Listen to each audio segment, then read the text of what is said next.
NEET പരീക്ഷയിൽ വ്യാജ hall ticket നൽകിയ സംഭവത്തിൽ അക്ഷയ സെന്റർ ജീവനക്കാരിയെ കസ്റ്റഡിയിലെടുത്തിരിക്കുന്നു പോലീസ്. നീറ്റ് പരീക്ഷയിൽ വ്യാജ ഹാൾ ടിക്കറ്റ് നൽകിയ ഈ സംഭവത്തിൽ നെയ്യാറ്റിൻകര അക്ഷയ സെന്ററിൽ പത്തനംതിട്ട പോലീസ് പരിശോധന നടത്തുകയാണ്. 4 മാസം മുൻപാണ് ഗ്രീഷ്മ അക്ഷയയിൽ ജോലിക്കായി എത്തിയതെന്ന് അക്ഷയ സെന്റർ ഉടമ സത്യദാസ് പറഞ്ഞു. ഗ്രീഷ്മയെ അക്ഷയ സെന്ററിൽ എത്തിച്ചിരിക്കുന്നു. മാനസ വിവരങ്ങൾ നൽകാനുണ്ട്. മാനസ, ഗ്രീഷ്മ എന്താണ് പറയുന്നത്? ഗ്രീഷ്മ വളരെ ചുരുങ്ങിയ മാസമേ ആയുള്ളൂ അവിടെ ജോലിക്ക് എത്തിയിട്ട് എന്നതാണ് ഉടമ പറയുന്നത്. എന്താണ് സംഭവിച്ചത് എന്ന് ഗ്രീഷ്മ പറയുന്നത് വിശ്വസിക്കാവുന്ന കാര്യമാണ് എന്ന നിലയ്ക്ക് എടുക്കാൻ കഴിയുമോ? എന്തു പറയുന്നു പോലീസ്?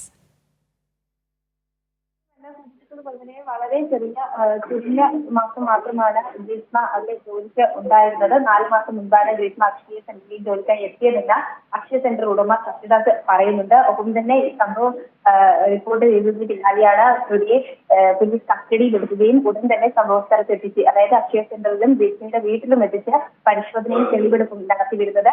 അല്പസമയം മുൻപാണ് ഗ്രീഷ്മയെ അക്ഷയ സെന്ററിലേക്ക് എത്തിച്ചത്. ഒപ്പം തന്നെ ഗ്രീഷ്മയിൽ നിന്നും കൂടുതൽ വിശദാംശങ്ങൾ ശേഖരിക്കേണ്ടതുണ്ട്. ഒപ്പം തന്നെ ഈ വ്യാജ ഹോൾ ടിക്കറ്റ് ഉണ്ടാക്കിയത് സംബന്ധിച്ചുള്ള എല്ലാ വിവരങ്ങളും പോലീസിന് ശേഖരിക്കേണ്ടതുണ്ട്. ഇത്തരത്തിൽ നേരത്തെ സുജുതി ബാബു സൂചിപ്പിച്ചതുകൊണ്ട് തന്നെ രാജ്യത്തെ പ്രധാനമായ ഒരു പരീക്ഷയുടെ ഹോൾ ടിക്കറ്റാണ് ഇത്തരത്തിൽ വ്യാജമായി നിർമ്മിച്ചിരിക്കുന്നത്. അതിൽ പോലീസ് കേസെടുത്തിരിക്കുകയാണ്. ഉടൻ തന്നെ ഈ സംഭവവുമായി ബന്ധപ്പെട്ട തുടർ നടപടികൾ എന്താണ് എന്നതടക്കമുള്ള കാര്യങ്ങൾ പോലീസ് വിശദീകരിക്കുന്നുണ്ട്. പ്രതികരണം ലഭിച്ചിട്ടില്ല. പക്ഷേ ഇപ്പോൾ പരിശോധനയും തെളിവെടുപ്പിന്റെയും ഭാഗമായി ഗ്രീഷ്മയെ അക്ഷയ സെന്ററിൽ എത്തിച്ച പരിശോധന നടത്തി വരികയാണ്.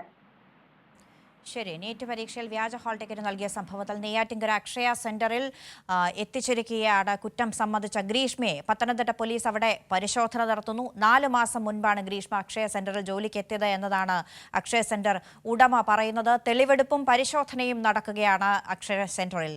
വിവരങ്ങൾ നൽകിയത് മാനസ മനോജാണ്.